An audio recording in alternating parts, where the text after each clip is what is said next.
Hey everybody, Vade here, and today I'm going to be talking about the possibility of self-studying for AP Calculus BC. So, the last video I made was about self-studying for AB, and please don't look at that if you are, an aspiring BC exam taker, because the type of student that takes AB is actually vastly different than the type of student that takes BC.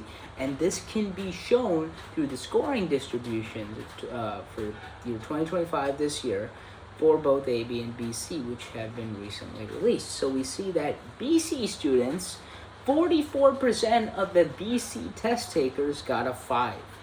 That's just incredible. That's incredibly high. I think the highest for an AP class. And then for AB, 20% of test takers got fives. I'm pretty sure it's around 20%. I don't recall off the top of my head, but very close to that.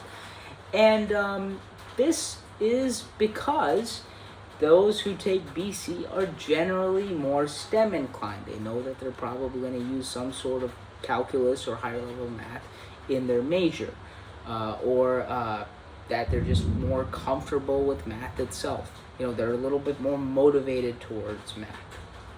Whereas the AB student they are usually the ones who just want to get math over with in college, right? Calc 1 may just be the required math they have to take for their major. So Calc 1 is 1 semester. They take the AP Calculus AB exam and they get, the score that is required, for the respective college in order to pass out of Calc 1, then they're golden. They don't have to worry about math ever again. So they're less motivated about math, maybe not as comfortable with, math. And so that's why these results differ. So if you're watching this video, you're probably, thinking about self-studying for BC and taking the exam in May. So here is my advice. So you most likely are already pretty good at math, okay? BC, keep in mind, it's at the same pace as college, right? It gives you 2 semesters of credit, so Calc 1 and Calc 2, right? Calc 1 is 1 semester, Calc 2 is 1 semester, so if you get a good enough score, your college may let you pass both of them, and that's a year's worth of math. We often call this the best value AP course because for the price of 1 exam, you get 2 credits. Okay, because with BC, you get an AB subscore, because on the AP Calculus BC exam, I think AP actually says that 60% of the BC exam is AB stuff. So you get AB credit, it's called a subscore, when you take the BC exam. So it's a 2-in-1. So it's incredible value. So you are the type of person who knows that they are, that have a decent bit of math in their major, and they're, comfortable with math. They're not afraid of you're not afraid of math, and you've done honors level math before, and you've done pretty well. BC shouldn't be a challenge for you. But now it comes to here's where it comes to self-studying. So there are many instances where a teacher pushing you as in helping you could be greatly beneficial. So, BC, whenever people think of the BC part of calculus, we see AB, but then BC, the one thing that comes to mind is sequences and series. Now, I think that sequences and series, you're probably maybe not, again, I'm assuming for the most part that you've not started self-studying. Sequences and series tends to be kind of a gray area for people, but to be honest, okay, a lot of it is just kind of I don't want to say memorization, because a lot of it is just kind of, I'm going to say common sense here, because, if you're a potential BC exam taker, you kind of know what common sense is in a way, like with math. So I'm just going to use that word here. I did not in my AB video, but here I'm going to just use common sense. I would say with sequences and series, it's a lot of just methods and tools, and then once you're given a problem, you just have to pick a tool out of the toolbox. That's essentially what sequences and series is in BC, just a bunch of tests and stuff you have to know, and then once you're given a particular series, you have to justify whether it converges or diverges based off of a test. The one thing though, where a teacher can greatly help you with this is in justifying your answer. Okay, you'll have to say according to, alternating series test or integral test or limit comparison test, this, series, converges or whatever, right?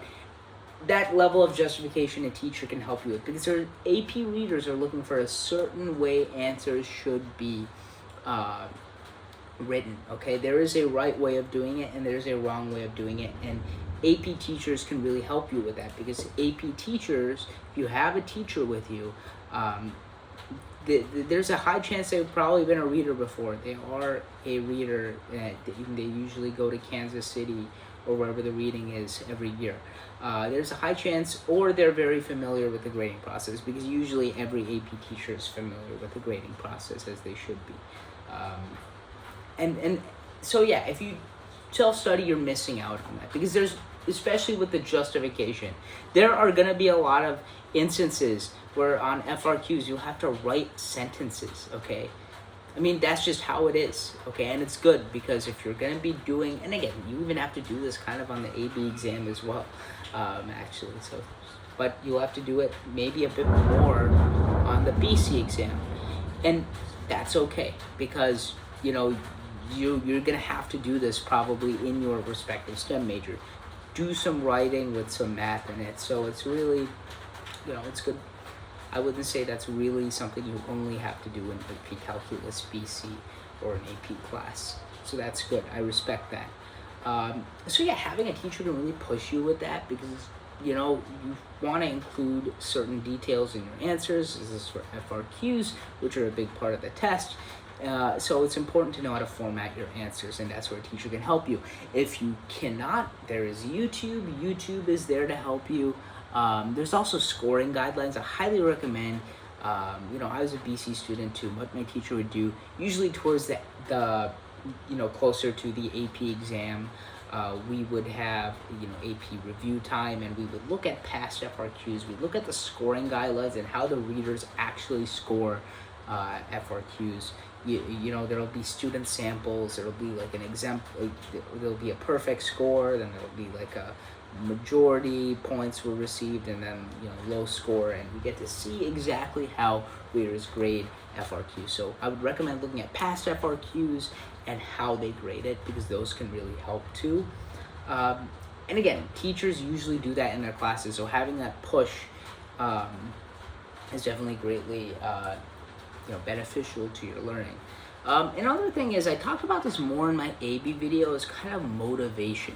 Okay, being consistent, because remember, when you're self-studying, you technically don't really have any deadlines, so you could procrastinate essentially.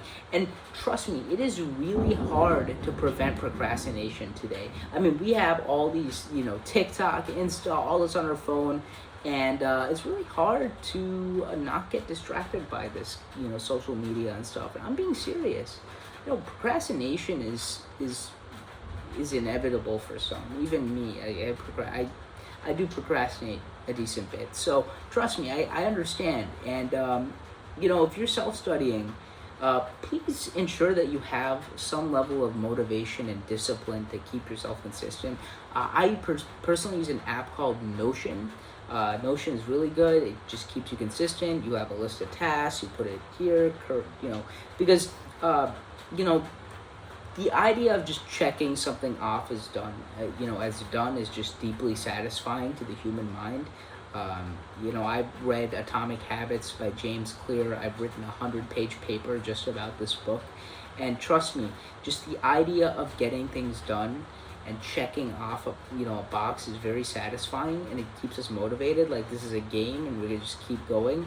Prevents procrastination. It's absolutely, the human mind loves that. So once we get started, we'll just keep going and going and going and doing as much as we possibly can. And that's the kind of mindset you need to have. Don't say, oh, I forgot to do this, okay, I can just do it next week, I'm gonna, don't be so laid back, because if you were actually taking the class with the teacher, they'll give you exams, and then it'll be in the grade book, and it'll be all that. But again, I'm not going to talk a lot about that now because if you're going to take the BC exam, I'm just thinking about the BC student perspective, the typical BC student. You probably already, it's not like you hate math or like deeply dislike math. Maybe it's not something you want to do on your free time, but you're comfortable with it. And so I'm not really going to talk about, motivation wise. I think, you're doing this so, you'll just get ahead of the game and you will pass the AP test. But again, if you have the slot in your schedule, because typically when you want to self-study, you either don't have the time in your school schedule, or maybe you're kind of homeschooled. I don't really know your situation, but I'm going to assume you are in a school and maybe you just don't have place for that class. Then yes, but if you do, I highly recommend taking the class because that push from the teacher is actually really, really useful. And at least if you can't get into the class or you can't take it for some reason, at least try to talk to the teacher. If AP Calculus BC is offered at your school, talk to the AP Calc BC teacher. I'm sure they have some availability. You can make something work. Just you probably have a school directory. You can find their email and send them a message and say, hey, I'm interested in self-studying. Can you kind of guide me or give me your in-class materials and stuff like that? That's all really good. Please be a proactive student, and I know you probably are because those who take BC tend to be pretty good students academically. So again, 44% of people got 5s this year. If you're comfortable with math, I'd say you can do it. There are, of course, hard parts to BC, like there are hard parts to every AP course. When I took BC, I would say the hardest part for BC students was probably the techniques of integration, trying to, I actually found that to be the easiest. I mean, I've done integration for a while, way before I took BC, but I'm speaking from that lens. At least integration techniques tend to be hard for students, so I'd recommend, again, there are plenty of great YouTube channels. Just search it up, and yeah, I recommend also, multiple choice wise. I mean, if you are a BC student, you're probably already kind of good at multiple choice because it's implied with BC that you're already academically inclined. Okay, I'm just going off of the facts here. Okay, I've heard it from teachers. I've seen it in the score distributions. You're probably already academically inclined. So I can't really, you're probably a good test taker. Okay, you're probably a good test taker. Okay, and so it's just the content. Okay, so that's really all it is. I would say you're probably already quite motivated. But again, still, please watch out for the procrastination. Don't delay. Check the boxes, satisfying the human. I probably should have said that in my AB video. That would have helped a lot for the AB people. But still, again, you're probably already motivated. I think you'll be fine. There are some spots where BC can get quite tricky, but still, YouTube is there, and you're probably already comfortable with math. You kind of get the flow of math, and you're able to learn stuff relatively quickly because remember, BC is at the pace of actual college, Calc 1 and Calc 2, because they're 2 semesters, and also AP Calc BC is 2 semesters. So you're at that pace, and you have to be at that pace. You're probably fine with it because you probably take an honors level math. And again, if you've not, I'd recommend maybe going to AB then, at least. I mean, watch my AB video if you're not really confident and you've never self-studied. Do AB. But if you're a senior, I would say, you probably have already a good idea of what you're comfortable with regarding math. But if you're a junior, you're not really good, BC, the pace, and, after hearing what I've said, go to AB, I would say. AB is also great. Watch the AB video as well. But again, you may not necessarily fall into the category of the AB student. You're probably still strong mathematically, but just are not that confident in self-studying. That's okay. Okay, because just think about it. look at all the official AP resources, past multiple choice, and talk to people who've taken the class.